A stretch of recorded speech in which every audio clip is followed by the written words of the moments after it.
Hello and welcome to Everyday Politics with Laura May Lindo. I am your host, Laura May, and I am here on the Haldeman Tract, land that is held down, cared for, loved, and stewarded by the Haudenosaunee, the Anishinaabe, and the Neutral people. And I'd like to offer you this reflection. When we talk about residential schools, we often think about kindergarten to grade 12 education, and little time is spent thinking about what has happened to Indigenous community members when they get into the post-secondary sector.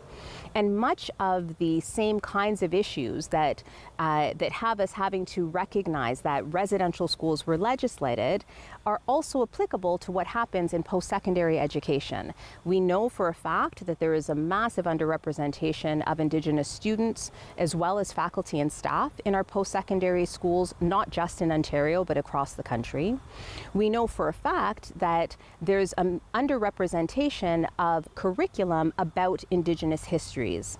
And so when we think about the use of legislation to determine what will in fact be taught in universities, which kinds of topics, who's going to be coming to the university, and who in fact will make it to become a staff or a faculty member in a university, paying very close attention to the legislation that's coming down the pipes is extremely important.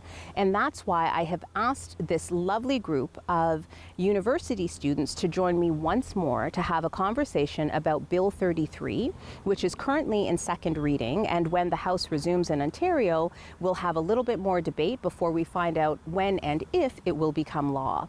And so after the break, we will be welcoming Avery, Tanraj, Matthew, George, and Mansour once more to talk about Bill 33, this time with a focus on post-secondary education in Ontario. We'll see you after this.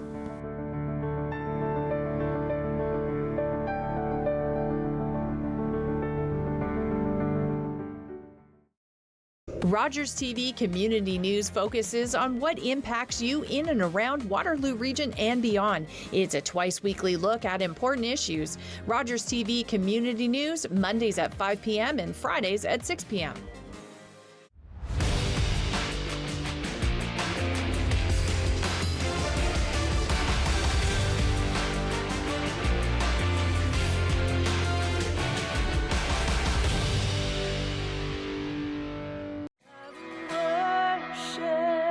Joel Sherbino and the Paris Community Church helped connect life with faith through their program Sundays for Paris. Hear sermons, listen to hymns, experience all that the Paris Community Church has to offer.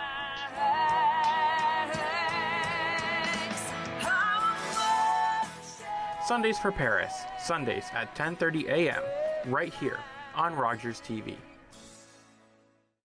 The regulars, the guys who keep this place in business. Last week, they had something to celebrate. Jason had just finished university. So, they toasted his profs, his TAs, his old roommates. Well, they toasted just about everyone. But I worry about and take care of my guys. So even when I know they're not driving, sometimes that means bringing them a little surprise. And then, they had a drink to me. Brought to you by Smart Serve Ontario and Arrive Alive, Drive Sober. Hi, I'm Mike Farwell, and I'd like to invite you into this studio every weekday from 9 until 1 for a show that I think you're going to like. It's called The Mike Farwell Show, and it deals with the issues of the day. Local, provincial, national, even international. You'll hear from the newsmakers, and you'll get the chance to make news yourself when you call in and share your opinion. If you want to know what's going on in your community, The Mike Farwell Show is the place to find out.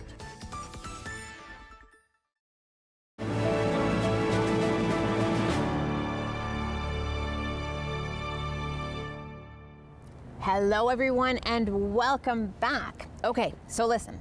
Last week we were speaking about Bill 33, so it's an act to amend various acts in relation to child, youth and family services, education and colleges and universities. Now that bill was tabled by the Honourable Paul Calandra, who is the Minister of Education in Ontario, and it was tabled on May 29th, 2025. As I explained last week, it is in second reading. which means that there's still, from what I can tell online, there's still some debate time that has to happen before it goes from second reading. My guess is that it will pass because there are way more government members than non-government members. So the idea is you vote, it'll pass, it would go to committee, and then it would come back. When it's in committee, community can start to engage, which is very cool, and which is why I want to talk to you folks today. Now, last week we talked about something called Schedule 2. So Schedule 2 was the second schedule inside the bill, and that was focused on kindergarten to grade 12. Those changes were changes or amendments that would happen to the Education Act. So that's what governs K to 12 in Ontario. Today, I want us to talk about Schedule 3, which is the section of the bill where it talks about post-secondary education. So this is the stuff that would actually amend anything around colleges and universities in the province, okay? So I'm going to start high level, very general, and I will just sort of go around, whoever wants to jump in and start. What stood out for you when you read Bill 33? When it comes to colleges, universities? I think Don't be scared. You're jumping in, bring it. I think for me, what stood out the most was the changes in the admissions process, requiring this like individual merit, level of admissions. And it seems to me kind of an attempt to remove a bunch of discretion in this realm from the universities and bubble it up into some higher level of government that I don't think really knows what they're doing or what their goal is exactly, because the legislation doesn't seem to give a clear idea of what their goal is for these merit-only based admissions processes. Yeah. Beautiful. What stood out for you for Bill 33? What stood out for me was the research securities plan. It generally brought up a lot of questions for me about academic futures and academic freedoms for researchers, people that want to research something. Having an extra layer of governmental control within making those plans of what people are researching felt very suspicious to me and kind of definitely concerned me a lot. Got it. What about you? What stood out for you for Bill 33? Well, exactly what Matthew said too with the merit. That really is going down the path that grade 12 and 11 still have, which leads into university, is that streaming, because you still have to choose academic and applied. And I would not understand why you still have to choose an academic and applied and then still on top of that have a merit-based to go into university or college, because that then to me seems is the academic and applied, what you're doing, does that not work? And you're adding merit to do as a buffer. I think it's a little bit gatekeeping universities even more than how they are already gate-kept from individuals who cannot make it to university, since it is a lot of money and there's a lot of sacrifice. The question of merit is very interesting because there is a lot of research that's been done on merit in theory versus merit in practice.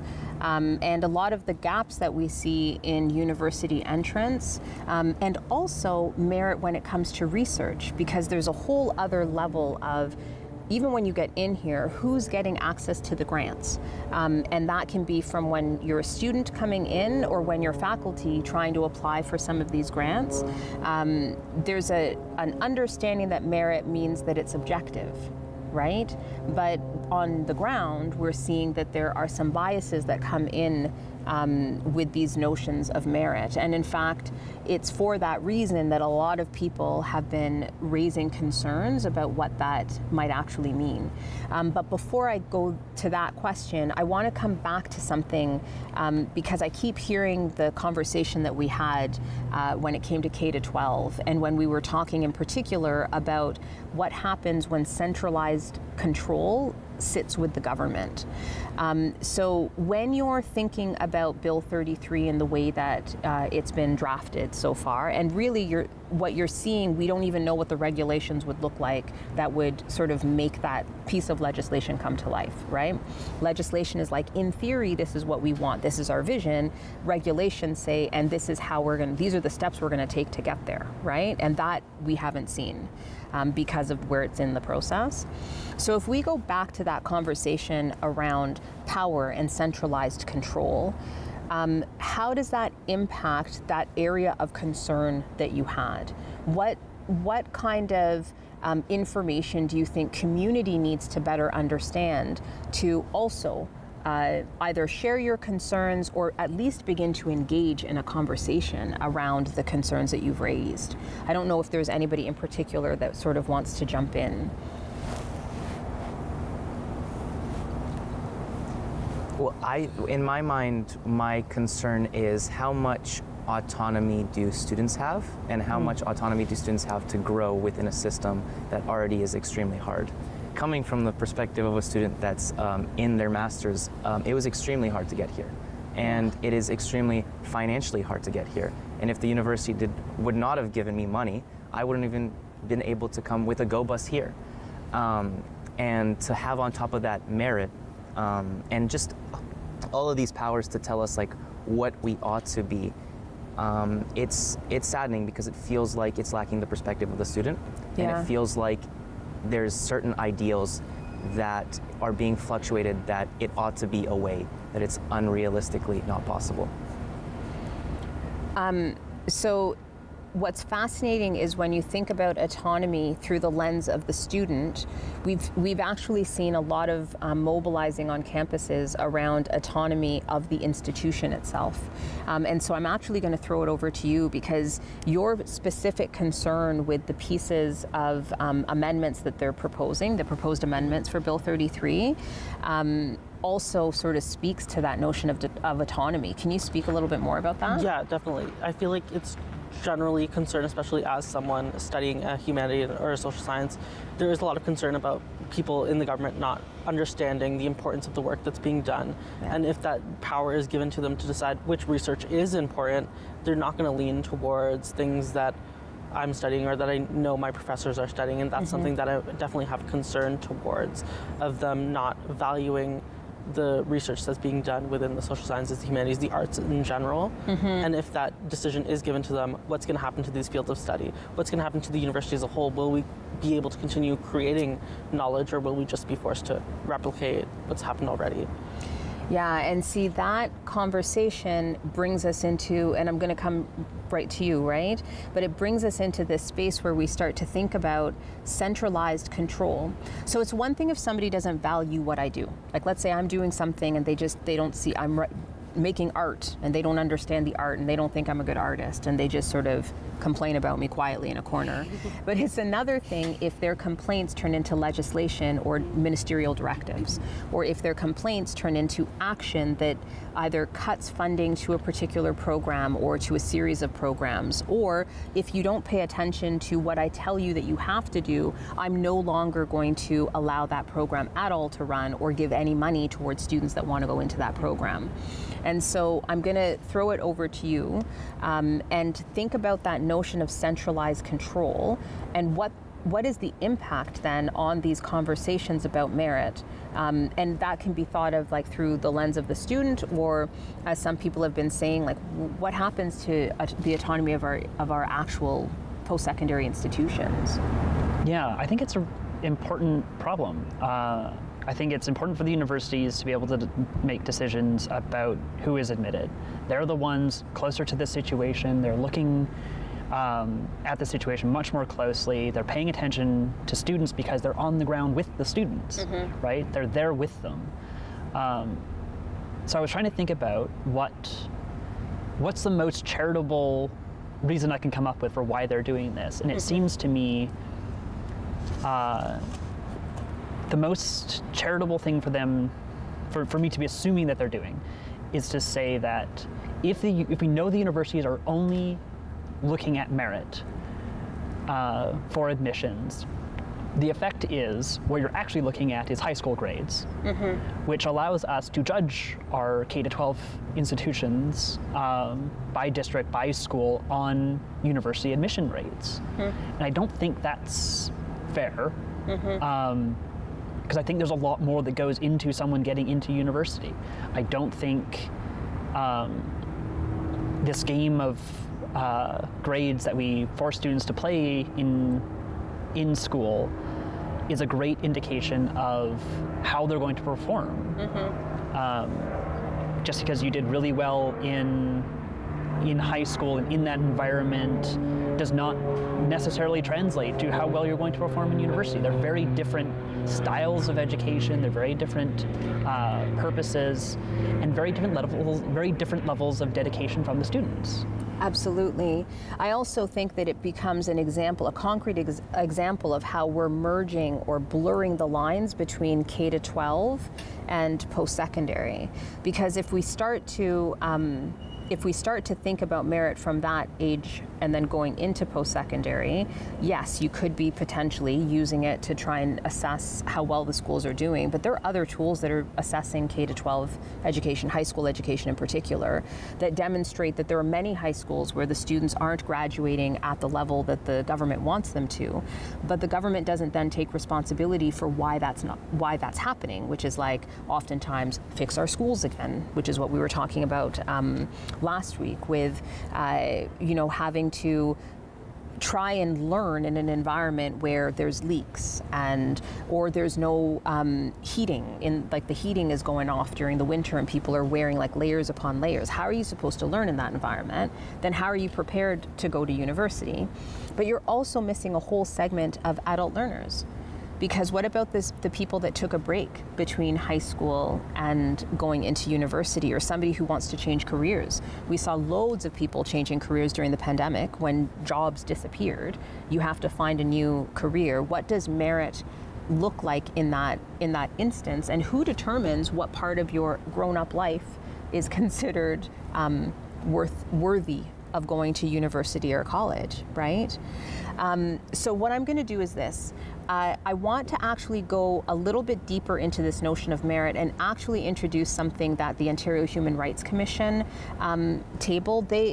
They actually put through a letter or recommendations to the government when it came to the K to 12 changes, in particular the SRO program, which I will make sure to put up for those that are watching. But they also submitted a secondary letter with some recommendations around merit as a reminder of the important work of our actual human rights code and the changes that are being proposed. So what we're going to do is we're going to take a very brief break, and then we will come back and we are going to dive right into what the Ontario Human Rights Commission has suggested moving forward. We'll be right back.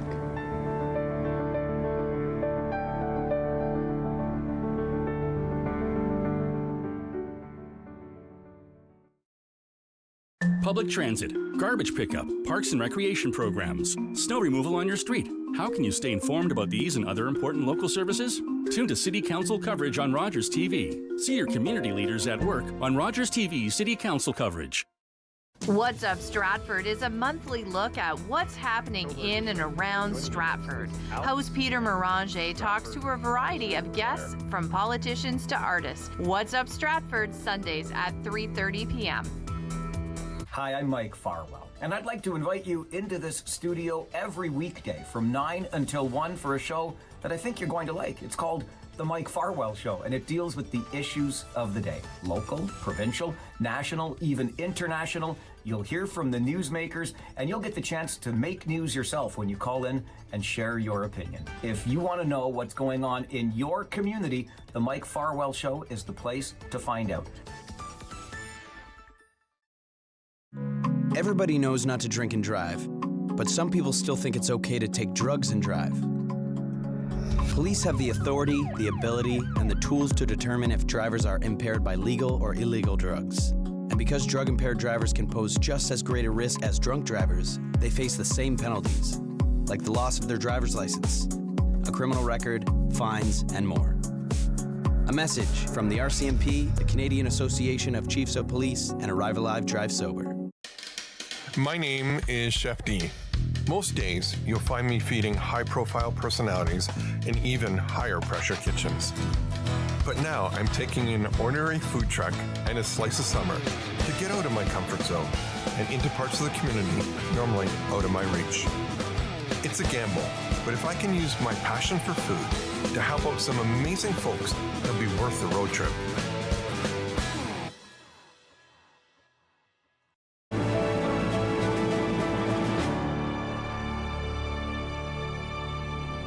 Welcome back, everyone. And as promised, I want us to start with the Ontario Human Rights Commission. Now, they actually submitted something to government. This was one of their submissions about Bill 33, Schedule 3. They start off, during the second reading of Bill 33, the minister discussed the work of post-secondary institutions in, and they quote, building the workforce of tomorrow. So that's what how the minister has positioned the purpose of post-secondary. And the minister stated, by creating the right conditions for students to succeed both during their academic journey and in their future careers. So this is how the minister has positioned sort of the goal and the work of this post-secondary sector. But the OHRC continues, and for those watching, I'll make sure that you have a link to their submission. And they state, and I quote, with this perspective, the OHRC recommends that if a legal obligation is imposed on colleges and universities to, quote, assess applicants based on merit and to publish the criteria and process to be used for assessment into programs of study, end quote, the legislative meaning of merit must be clearly defined to align with the right to substantive equality. They also continue, in addition, the bill should clearly state that special programs protected under Section 14 of the Code and subsections 15.2 of the Charter of Rights and Freedoms are consistent with the meaning of merit contemplated by the legislation. So I'm going to ask two questions. My first question for everybody, and we'll just sort of go round, are your thoughts on the OHRC's statement as they are reading this version of Bill 33. Is there anything that immediately jumps out at you, anything that you want community to know about or pay attention to that they have actually raised? I think the thing that I would bring up is, I think in society today, we are putting an overemphasis on post-secondary education. Mm-hmm. I don't think it's necessarily something that everyone needs to be that concerned with. I think it's become a point in society to say that, like, oh yes, I have a college degree, I have a university degree, and not necessarily requiring one. Yeah. And I think this is a really quite drastic extension of that, to say, oh, not only do we expect, the workers of tomorrow to have a university degree, we're just going to build the pipeline straight in from the high schools into the universities, put it all under one banner, all under the Minister of Education, and say, this is all just one pipeline. This is all just like you're expected to do this. And I think it also defines the university quite peculiarly as saying, your job is to educate the people of tomorrow. But not that's the people, just the workers. Educate the workers of just tomorrow. Workers. Which sounds slightly dystopian. Because I think it is. I think it diminishes the role of the university to a school. And I think it does a lot more than that. I think it gives people an opportunity to do research, to dig into things much more deeply, to find a niche where they can contribute substantively to human knowledge, and to go through the process of actually contributing and doing that. One of the things that you said just stood out for me, though, because this bill, Bill 33, was tabled by the Minister of Education. So it could have been tabled by the Minister of Education along with somebody else, like the Minister for Colleges and Universities, which would allow a bit more of a sense that somebody else is responsible for the post-secondary side and somebody else is responsible for the K-12, because there are different things that one does in post-secondary than what the goals might be for, or like kindergarten to grade 12, right? What you need when it comes to education when you are 4 is very different than what you need when you're in your 20s and 30s going to university or getting like another degree. So perhaps that's like a signal that the government is making, that we're going to start from very young to build literally the pipeline, as you're saying, which is a very interesting thing.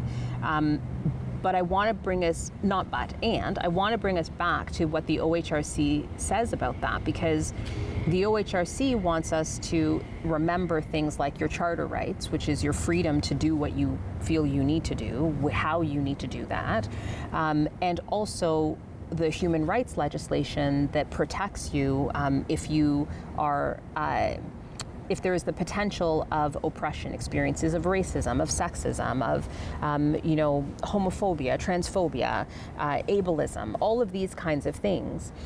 And so before I dive a little bit deeper into the OHRC, I want to come back to that sort of general question and ask both of you as well. Is there anything else that stood out for you with the OHRC statement in the way that they came out about Bill 33 for post-secondary? I feel like the one thing that kind of stood out to me in that was kind of how they called out the idea of meritocracy, not considering like other factors, because I feel like that is an important part, especially at like this level. There is like not everyone that comes to university is coming from the traditional like high school pipeline type thing. There's people coming from other countries. There's other factors that need to be considered when allowing people to come study in Canada and Ontario. And I'm going to make sure for those that are watching that I have a link to some of the research that's been done around meritocracy and some of the pitfalls there, because again, it's one of those words that we just assume objectively true. Of course, you're here on merit, but there are ways that the system has operated that has used that language of merit to keep some people out and to ensure other people gain access, right? Was there anything else that stood out for you when the OHRC stepped in and said, look, there's some other considerations we need to have? With the OHRC statement, I think I'm very interested because it comes as a response to the Ministry of Education's statement, which I have to, if I were to ask the Ministry of Education a clarification, would be what is the difference in their mind comparing high school to university or colleges, because would high school not also kind of give you the skills for workforce? And then what's the difference with his thinking of high school and, let's say, university and college? Because to me, you're not going into, for example, a university to say, oh, I'm going to get a job after this. You usually go into university for more school, either if you're going to healthcare or if you're doing a philosophy, master's, you're not really going for the money. So I would want to understand how the Ministry of Education views specialization schools, because it sounds rather than specialization, how he thinks is university is a big business, and in the business you hire recruiters, undergraduates, and then those recruiters become, seniors, they become master students, and then the lecturers are, so it seems like very much, for the Ministry of Education at least, is universities are a corporation that pump out workers, where in actuality it's very different than that, because a lot of people are very, very vocal about wanting their freedom and academic freedom.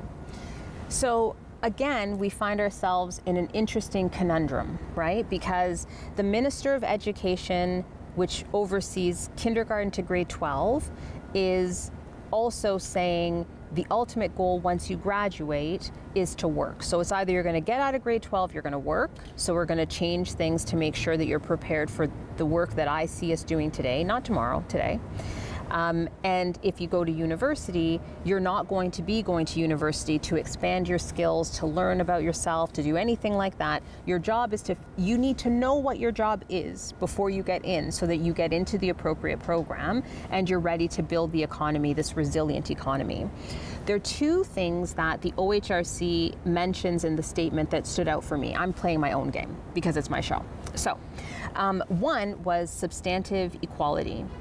And I'm going to make sure that there's a definition of substantive equality on the resource page, because my understanding is that that means that if you need something in particular in order to succeed, that you are given that particular thing. It's not about everybody gets the same, so you all have access to university, which is kind of like where this merit thing seems to be wanting to bring us. Everybody has access. You graduated from grade 12, then you just get to go if you got the grades, whatever. But instead it's saying, well, if there was something that you needed in order to be able to get yourself to the place that you want to go and you happen to want to go to university, then you should be given those supports. So for example, if you're a student that's navigating disabilities, you should be given particular supports to make sure that you have access to education and you can still attain your goals. If you are a student of color who's experiencing oppression in some way, shape, or form, then your experiences of racism shouldn't actually be holding you back from school. You should be learning in a system. It's like I have become a ministry member. Just teasing. You should be learning in a system where we actually address racism, ensure that you feel free of oppression so that you are actually set up to learn, right? So you get what you need, not everybody getting the same. But the other thing that they say are special programs, and that's where that ties in for OHRC's mandates. You're actually allowed in the province to discriminate if you're doing so to address some kind of a gap in the outcomes here. So for example, if we do some data collection and we see that Black students are underrepresented among the university entrance candidates, right? Or we see that Indigenous students are underrepresented among the students that are getting into the universities. You can actually create a program, they call it special program, that will discriminate against everybody else to get those people in so that we can start to address the disproportionate entrance numbers that we have. So those special programs are allowing for discrimination, right? The challenge with the merit-based stuff is that it's possible that the language around the ministerial directions and merit would have a minister say, but that specialized program for Indigenous students, that stream to get Indigenous students here, is problematic because they're not getting here on merit. And so the special program has got to go. And so I'm curious, as you're hearing some of that information, what your thoughts are on actually trying to address some of these representation gaps. Like, do you think that special programs like that address underrepresentation of particular populations in post-secondary is a necessary thing that the institution should be working towards? Or do you think that there's somewhere else that should be happening? Just out of pure curiosity. I think that definitely is something that is necessary, just looking at the ideas of the work that's being done at universities, trying to create more knowledge, trying to work on things. A big part of that is getting more diverse standpoints on what we're studying, what we're looking at, and having students that are Indigenous or Black or just aren't represented. That can be detrimental to what is happening here. The example that comes to mind is medicine, like not having people represented in medical schools can be detrimental to those communities, because if you don't have a doctor that understands how your body works particularly, that can be detrimental to the healthcare system as a whole. And that's a really good example, because there is again a lot of writing around med school, and some people that thought even very recently that people of color have a higher threshold for pain. So because of that, they aren't necessarily given the pain relief medications as they're supposed to, when they need them, or something like sickle cell, which impacts Black communities more so than other communities. Well, we don't learn about that. So then people don't understand that. Or another thing that I had read about as well was bruising, like bruising on different skin color. If you are a person of color, you recognize what that looks like differently than if you are not. If you're fair-skinned, then you don't necessarily see that. So having people in those positions means that you're better able to get to work.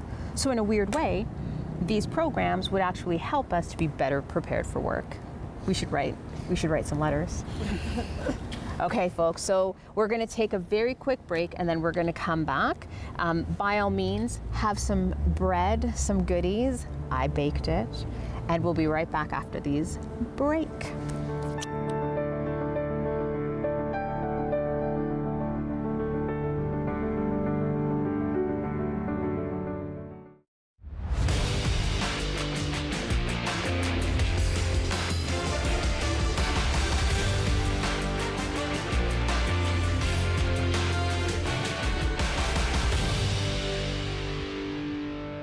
You're watching an interesting local show on Rogers TV and you want to know more. That's when you head to rogerstv.com. Our website provides more information about our programs, our hosts, our schedule, and about how you too can get involved with Rogers TV. Visit us online at rogerstv.com.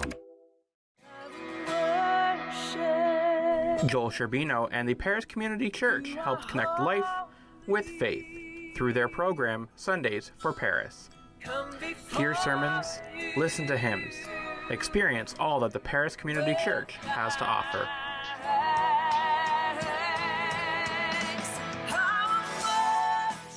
Sundays for Paris, Sundays at 10:30 a.m., right here on Rogers TV.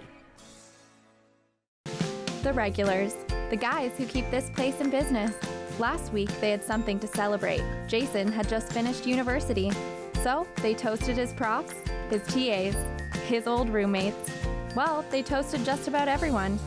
But I worry about and take care of my guys. So even when I know they're not driving, sometimes that means bringing them a little surprise. And then they had a drink to me. Brought to you by Smart Serve Ontario and Arrive Alive, Drive Sober. Mondays at 6 p.m., we're bringing an exciting new show to you, Inside Brant with Armanda. You can look forward to it to find out what's going on in Brant County. And we will have all kinds of local artisans and tons of stuff that your family can enjoy. So if it's happening here in Brant County, you can be sure to see it here, 6 p.m. every Monday on Inside Brant.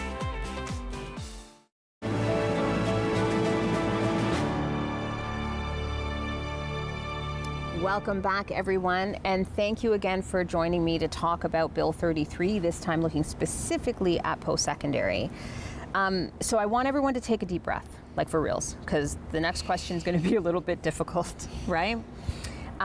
So a lot of people have been speaking about post-secondary education and the United States. A lot of people have been raising concrete concerns around the attack on equity, diversity, and inclusion on university and college campuses in the States, attack on research that's being done in those areas. Locally, we had a situation where letters were being sent from federal funding agencies in the U.S. asking Canadian researchers to sign off on something saying that they were not going to be doing any kind of equity-focused research with those dollars, because that is a problem for the states, for the legislation that they're passing and the goals that they have in the U.S. And that put Canadian researchers, and I would argue students, into a pickle. They were cornered, because if they signed off on this to keep the dollars from the states, then they would also be doing something, signing off on breaching the code. Like they'd be in violation of the Human Rights Code, because we actually do have to pay attention to equity seeking and equity deserving groups. So when you think of Bill 33, and when you think of post-secondary experiences in Ontario in particular, do you think that Bill 33 is a step towards what we're seeing in the US? Or do you think that Bill 33 is a step away from what we are seeing people experience in the US in post-secondary there? See, it's good I told you to take a deep breath. It was a deep breath warranted moment. Thoughts? I'll jump in. Yeah. I will say Canada has this issue where we act reactionatory to the states, and we sort of lose the, at least the identity that we have. I will say, for me, how I view it is it's twofold, because in Canada right now, there's a lot of heat towards temporary foreign workers. Yep. So one, I think it's reaction to that. Because there was a whole political campaign of like, we are going to fix jobs by doing this. But I do not think that's also separate from what's happening in America, because as we saw, the exact sentiment was also in America. And the forces down there did what they saw fit. So different what's happening in Canada, I do find it also reactionatory to what they're kind of pandering to, I think, dominant voices that have power to say in Canada, but also a little bit reactionatory to like what's happening in the States. Because once the States can do something, I think the United States has a lot of power to say, if we do it, that means we're right. Yeah. They are a force. They have a force of convincing a lot of people to do the same thing that they're doing, and it allows people to kind of do what they're doing and say, but the states are doing it. Yeah. So I definitely see Bill 33 just a kind of reactionatory in all senses of the way. It could be what's happening in Canada, also in America. Yeah. And it's interesting too, because the reality is that no matter how much we believe in our fake borders, the borders are actually fake, but politically they mean something. And so when a neighbor does something, they also watch to see what other people are doing. And your political and elected officials will often use legislation here to sort of signal over there, this is how we're aligned. This is what it might be different language, although this isn't that different. But sorry, I shouldn't answer my own question. But it might be different language, or it might be a different sort of spin on it to make it more Canadian. But the reality is they're saying, I'm aligned in these ways. And so we don't know how that's gonna pan out, right? What do you think? Are we taking a step towards what we're seeing in post-secondary in the States, or away? I think it's definitely a step towards. And some people will see it as a good thing, some people will see it as a bad thing. I think it has the opportunity to take a step back from that. I think it has an opportunity to define what these merit-based admissions processes actually are going to look like. And it has a chance to solidify precisely the thing that we're all kind of hoping for, which is that it's going to solidify what we should be taking into account when admitting someone to university, which is not just their high school grades. It is their background and the adversity that they face, and whether or not they actually received any of these extra programs or extra consideration that they should have received at the high school level but maybe didn't. I think it's a lofty goal to say, yes, everything, we're going to give students everything they need, and then if they have everything they need, then the grades will tell us. But I think that's a really lofty goal. Yeah. And I'm not so inclined to trust it. Yep. I got you.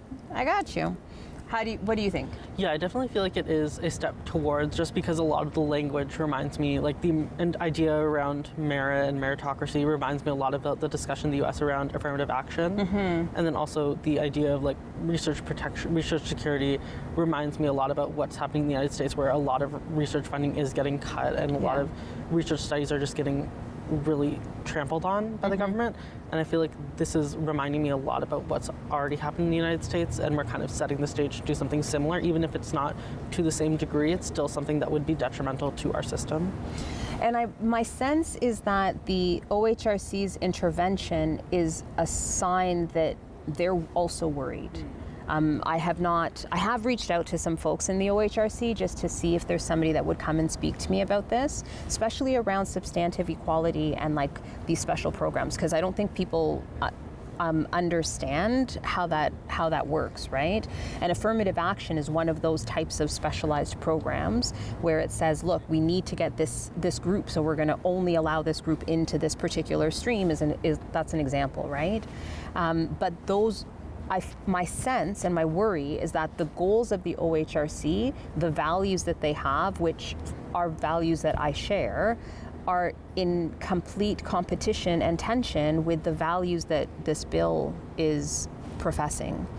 And so if I were to ask you another deep breath question, because that's who I am today, if I were to ask you what you think the values are that Bill 33 is sort of putting out into the public, like what is it that it's saying we should be valuing? Like, what are the ultimate goals of this bill? In other words, help a sister out? I feel like the biggest goal of the bill as a whole is to kind of have more control over education as a concept in Ontario, to have more of a grasp around K-12 and also universities and colleges to kind of control the narrative a bit more about what's happening at these places of education. That's very cool. So control over education and control over narrative. What else do you think are some of the goals that they're sort of putting forward with this?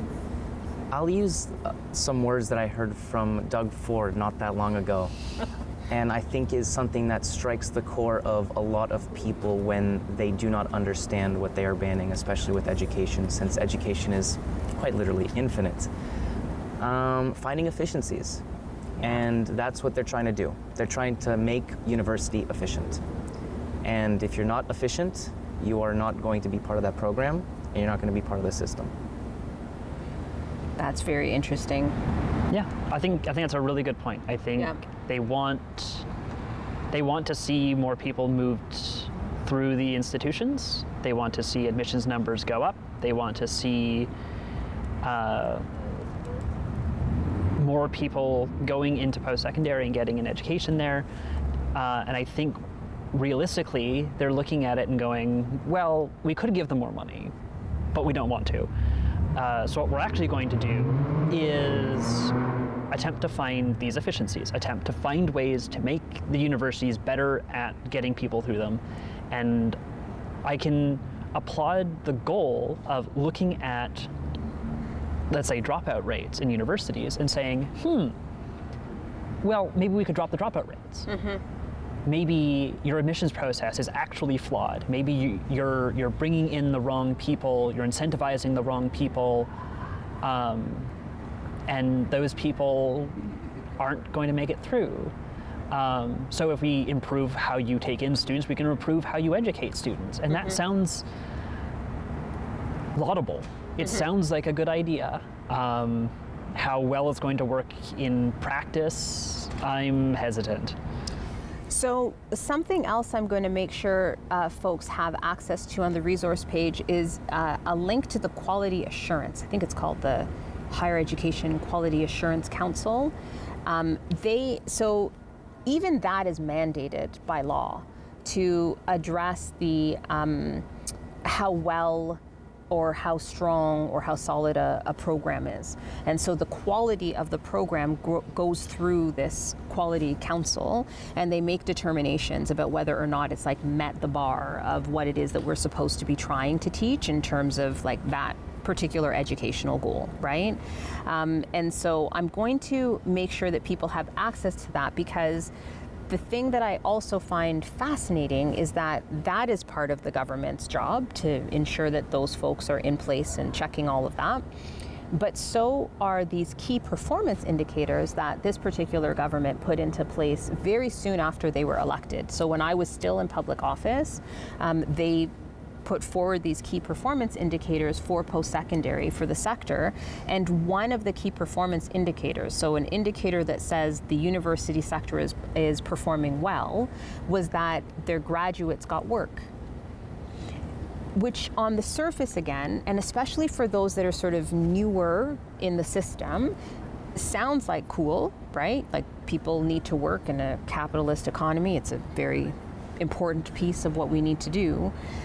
But there were different kinds of goals that I thought we had when we were in university, like to be able to play a little bit, to expand our knowledge, to try and figure out a sort of a deeper understanding of where we want to start a career, not just like go to work, 9 to 5, get to work. So I'm also going to see if I can find the key performance indicators, because that's another hint about what it is that this particular government is trying to create. And the very last thought that I have before I ask you one very quick question is around these efficiencies. So as the government looks for these efficiencies and things start to change, the other concern that I think might start to creep up in Bill 33 is that there's no way for us to challenge what they find or challenge the changes that they put forward. So on that note, in a place where we should have a voice.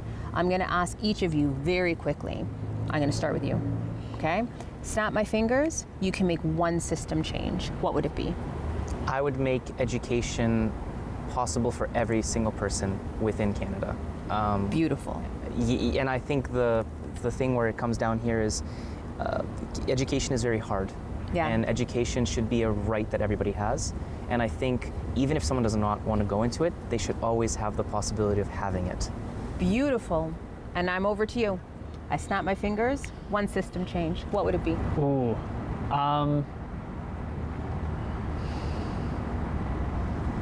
I think what I would want is for the system to function the way they seem to hope it would.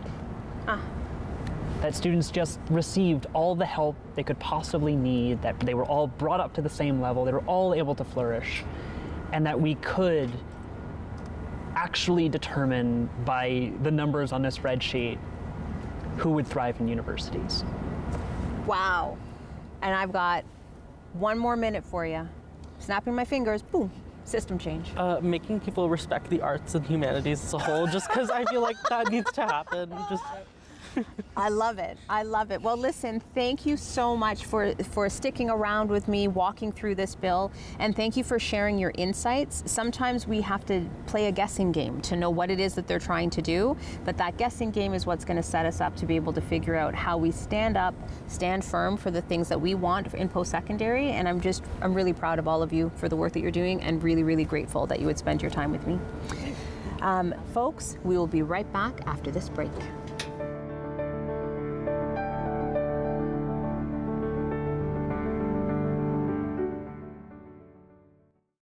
What's Up Stratford is a monthly look at what's happening in and around Stratford. Host Peter Morange talks to a variety of guests, from politicians to artists. What's Up Stratford, Sundays at 3:30 p.m. Hello, be sure to join me on Mondays at 8 p.m. here on Rogers TV for Lions TV Bingo. And starting this summer, we're going to have a new kind of card. So remember, new cards for the same great game every Monday, Lions TV Bingo. My name is Chef D. Most days, you'll find me feeding high-profile personalities in even higher-pressure kitchens. But now I'm taking an ordinary food truck and a slice of summer to get out of my comfort zone and into parts of the community normally out of my reach. It's a gamble, but if I can use my passion for food to help out some amazing folks, it'll be worth the road trip.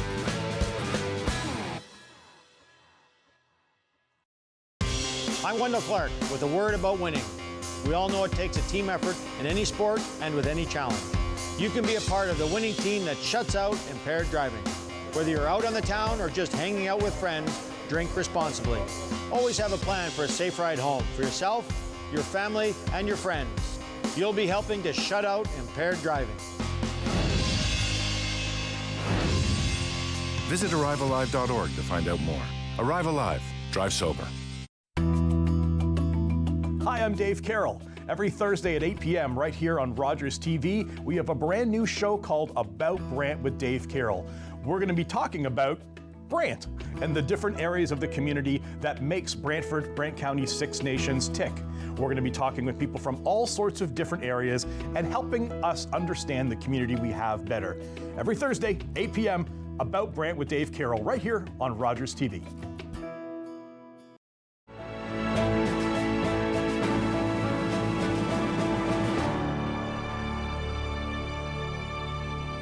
Hello and welcome back. Wasn't that a brilliant conversation? I have to say, I am so very proud and excited about what post-secondary students today are going to be able to do for us in the future.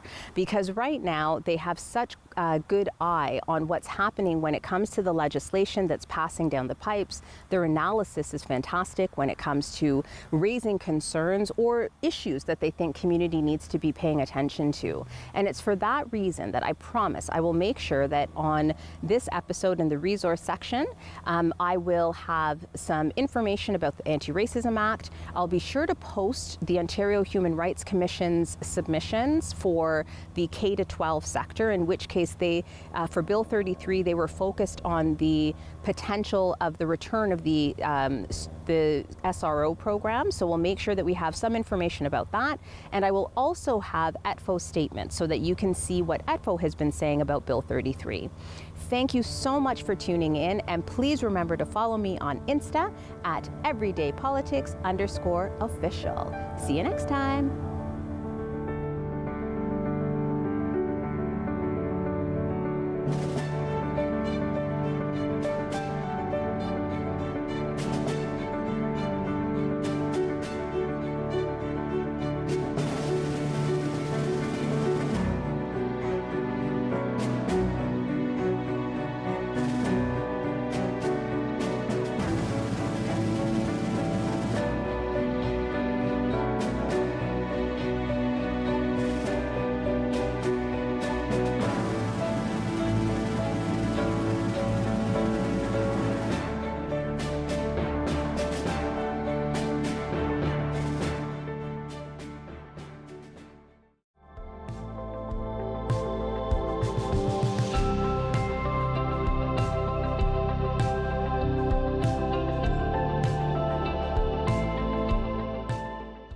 As I looked upon the battlefield in front of me, a German star shell lit up the desolate landscape. I watched as a bullet smashed through the bridge of my nose and left me to the mercy of the darkness. I worried I would be dependent on others for the rest of my life. But Sir Arthur Pearson and the staff of St. Dunstan's had other plans. With their help, I knew I could be self-reliant, and I wanted to bring this idea home to Canada. I wanted Canadians to know that we could hold jobs, that we could contribute, that regardless of sight, all would read, that we, the blind, would shape our own lives, our own destiny. Blinded by a sniper's bullet in 1915, Edwin A. Baker went on to co-found the Canadian National Institute for the Blind, shaping a path forward for the blind across Canada for generations to come. For me, the end was just the beginning. I felt I must come. If I did not come at once, it would be too late. And these places that are watered with the best blood of Canada might only be names and memories. I see it in the soldiers, the grief I know so intimately. And I will not abandon these men to it. The isolation wears on me. Slowly, the silence takes over, as if my heart has given out of air. I cannot talk. I can only paint. For more than 2 years, Mary Ryder Hamilton painted the battlefields of the First World War, creating an unforgettable visual record of service and sacrifices at immense personal cost. Connect with us by visiting our website or email us at comments@rogerstv.com.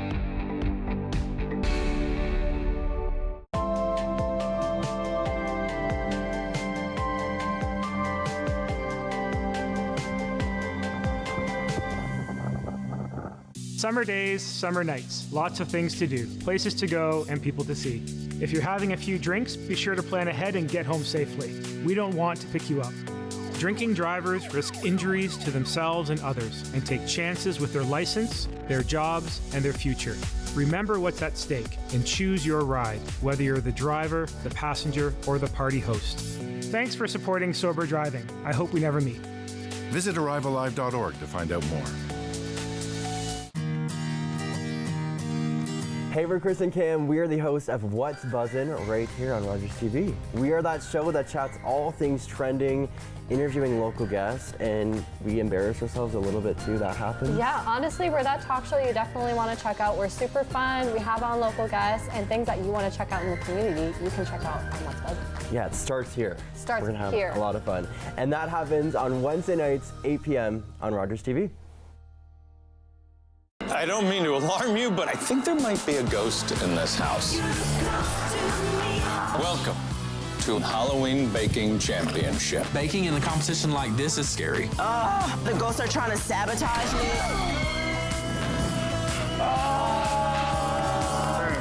Burns. Gold.